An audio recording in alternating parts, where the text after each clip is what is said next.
अगर ये वीडियो आपको पसंद आए तो लाइक करें और शेयर करना मत भूलिए। सब्सक्राइब करें लक्ष्य टीवी चैनल को और बेल आइकॉन पर क्लिक करना मत भूलिए लेटेस्ट वीडियो सबसे पहले पाने के लिए।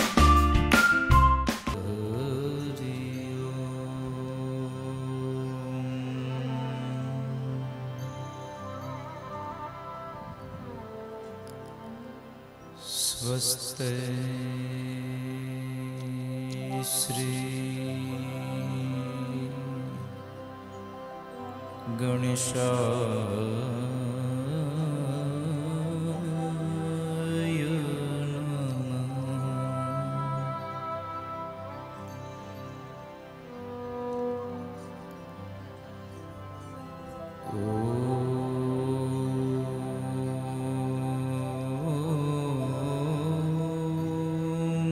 नमः।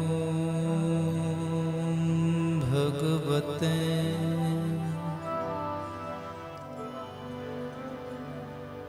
वासुदेवाय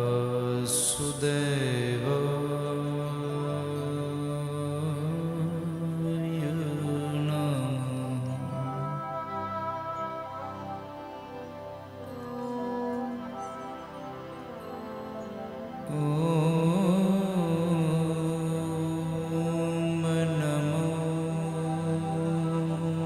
भगवते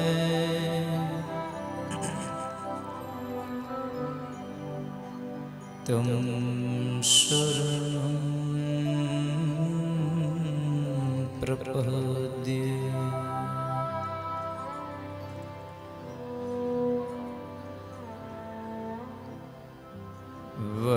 वक्रतुण्ड महाकाय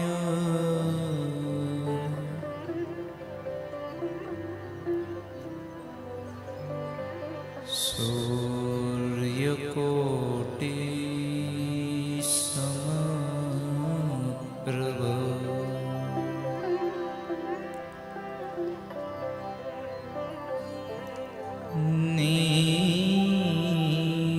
निर्विघ्नं कुरु मे देव।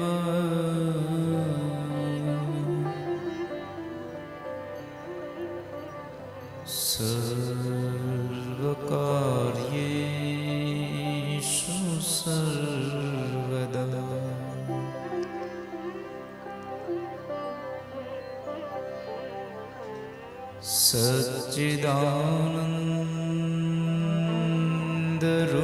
सच्चिदानन्दरूपाय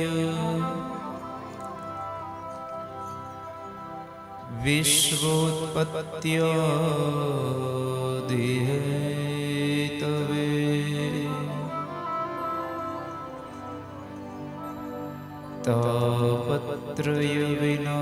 तापत्रयविनाशाय श्रीकृष्णाय वयं नमः।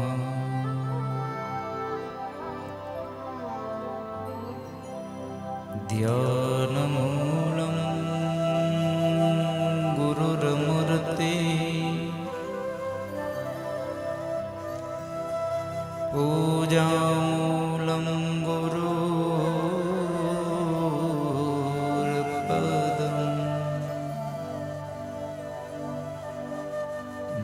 मन्त्रमूलं गुरुर्वाक्यम् मोक्षमूलं गुरुर्कृपा।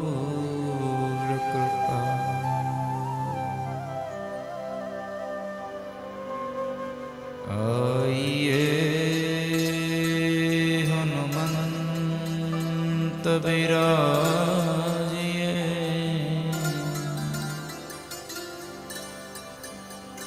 कथा कहूँ मति अनुसार।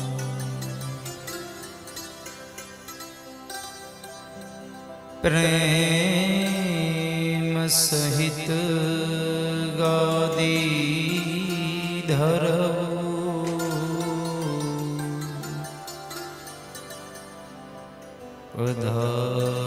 पधारिए पवन कुमार पधारिए पवन कुमार। बोलिए श्री भागवत भगवान की जय।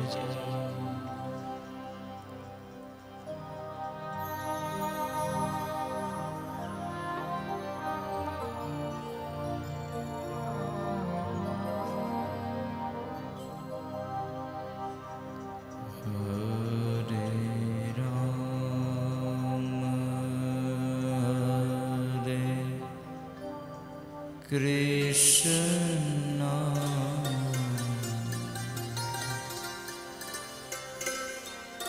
हरे राम हरे कृष्ण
कृष्ण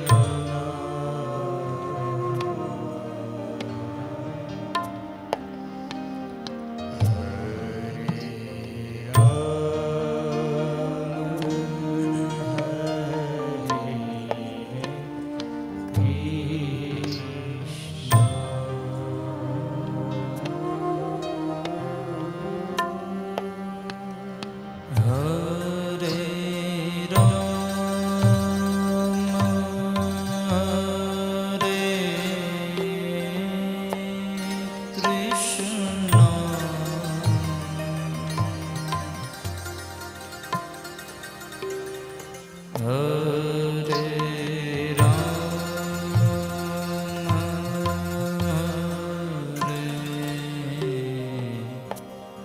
कृष्ण